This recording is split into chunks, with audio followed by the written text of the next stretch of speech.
Ազատազեն կրթական հասարակական կազմակերպության համագումարը կազմակերպության կառավարման բարձրագույն մարմինն է։ Տարին մեկ անգամ է տեղի ունենում համագումարը, որին մասնակցում են կազմակերպության միայն լիիրավ անդամները։ Համագումարի ընթացքում ընտրվում է խորհուրդ, խորհուրդը այնուհետև ընտրում է խորհրդի նախագահ եւ տնօրեն։ Ազատազեն կրթական հասարակական կազմակերպության հիմնադրումից ի վեր մենք բոլորս միշտ ձգտել ենք, որպեսզի կազմակերպությունը լինի համայնքահեն եւ այդ պատճառով կարեւորել ենք համայնքաշինությունը։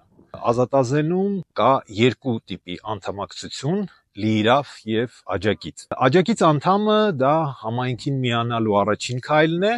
այնուհետև 6 ամիս անց հնարավոր է դառնալ լիիրավ անդամ, եթե անձը գաղափարակից է եւ հավանություն է տալիս կազմակերպության կանոնադրությանը։ Ազատազեն կրթական հասարակական կազմակերպության առաքելությունն է համախմբել մարդկանց զենքի մշակույթի եւ զինագործության զարգացման շուրջ, հանուն ինքնիշխան հայկական պետականության շարունակականության եւ հզորացման։ Մեր առաքելությունը իրագործելու ճանապարհին մենք պետք է կրթենք սերունդներ, որպեսզի նրանք տիրապետեն զենքին,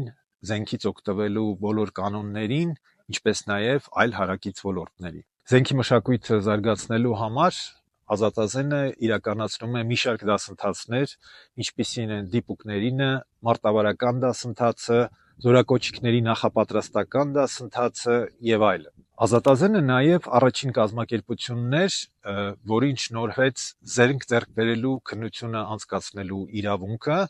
եւ արդեն ավելի քան 1 տարի է մենք իրականացնում ենք այդ քննությունը հանրության համար։ Ազատազենը համագործակցում է նաև տարբեր կրթական հաստատությունների հետ, աշակերտներին եւ ուսանողներին ուսանելով զենքի հետ կապված գիտելիքներ։ Ստեղծման օրվանից ի վեր Ազատազենը կազմակերպում է նաև տարատեսակ մրցույթներ։ Այս տարի նույնպես կկազմակերպենք հրաձիգների եւ դիպուկների մրցույթը։ Ազատազենը ծրագրում է շարունակել կրթել հայ հանրությանը եւ զարգացնել զենքի մշակույթը Հայաստանում։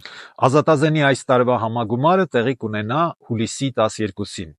Դու էլ կարող ես մասնակցել, դառնալով համայնքի մաս։ Ուժեղացրու համայնքը, դարձիր աջակից անդամ։